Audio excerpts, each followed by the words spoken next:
جسے دنیا مخدوم کائنات کہتی ہے، سیدہ کائنات کہتی ہے، جسے دنیا خاتون جنت فاطمۃ الزہرا کے نام سے جانتی ہے، وہ بھی کامیاب، کیسی کامیاب؟ یہی ملک الموت ہیں، آپ کی روح کو قبض کرنے کے لیے آئے، اور جیسے ہی خاتون جنت کی نظر ملک الموت پر پڑی، آپ نے پردہ کر لیا۔ کیا کر لیا؟ پردہ کر لیا۔ ملک الموت کے سامنے یہ پہلا واقعہ تھا کہ انہیں دیکھ کر کوئی پردہ کرے۔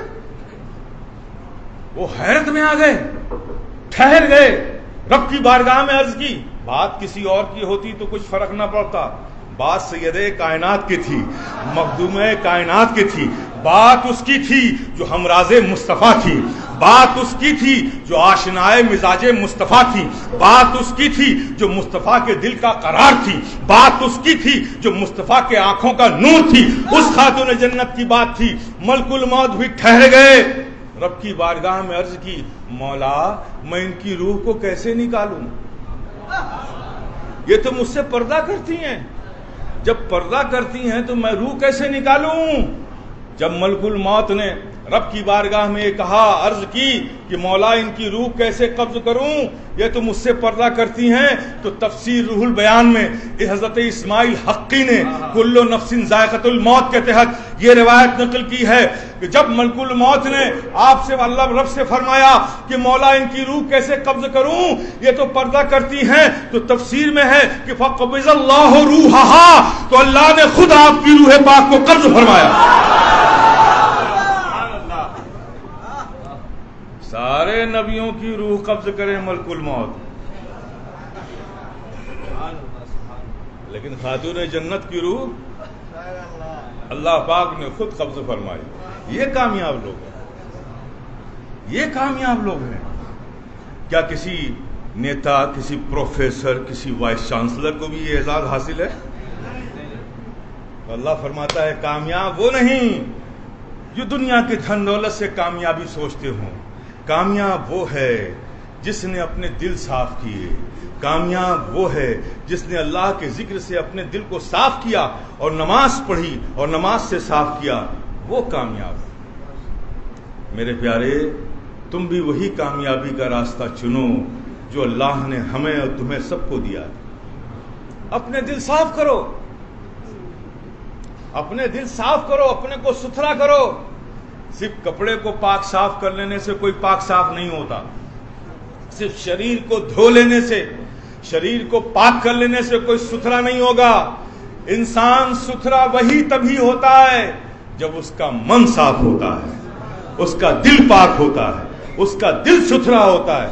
اور دل کو ستھرا کرنے کی سب سے جو نسخہ اللہ نے ہمیں دیا ہے کہ میرے پیارے، دل صاف کرنا چاہتے ہو، اپنے دل کو پاک کرنا چاہتے ہو، دل کو منور کرنا چاہتے ہو، دل کو چمکانا چاہتے ہو، دل کو ستھرا کرنا چاہتے ہو، تو ایک ہی طریقہ ہے، میرے نام کا ذکر کرو اور نماز پڑھو،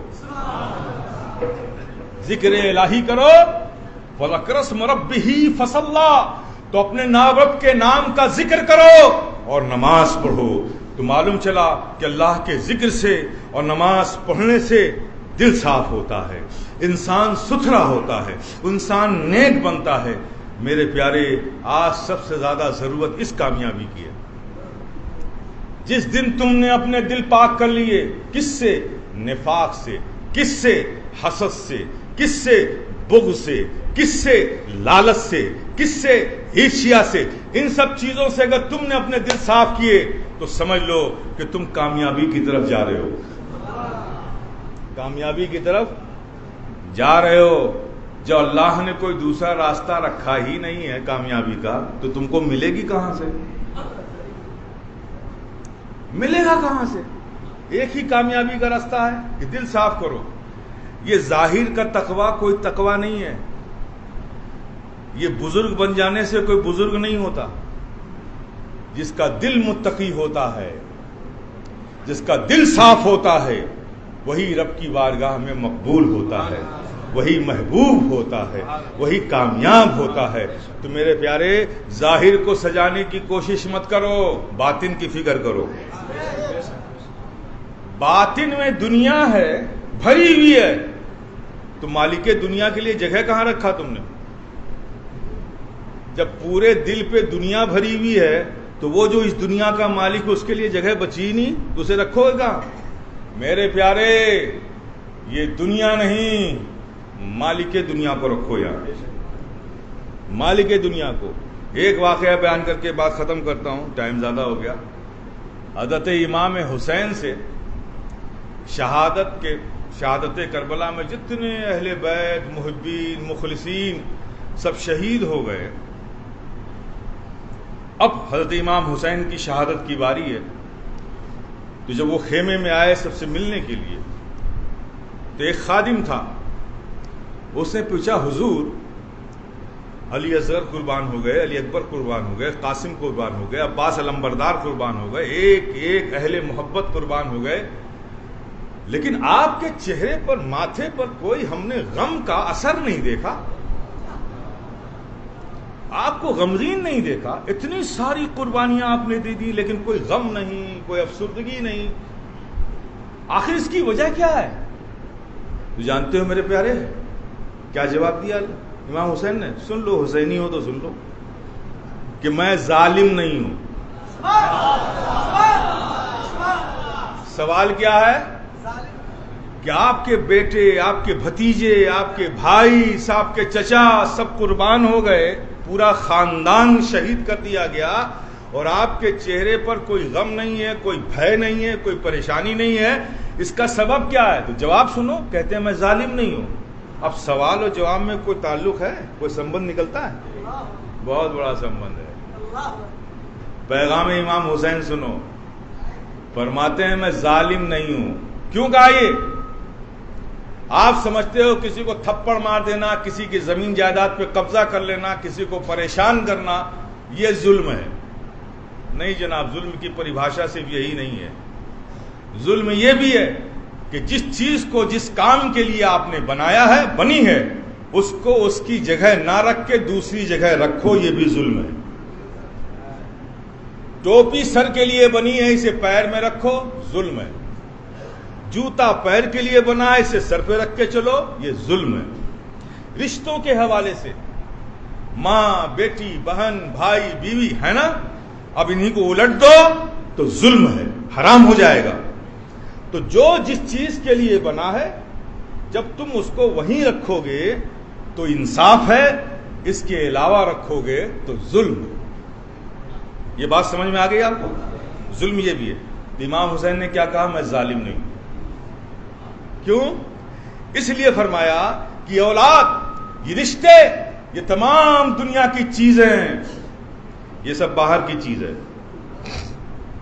یہ سب ان سے جو محبتیں ہیں وہ عارضی محبت ہے، حقیقی محبت نہیں۔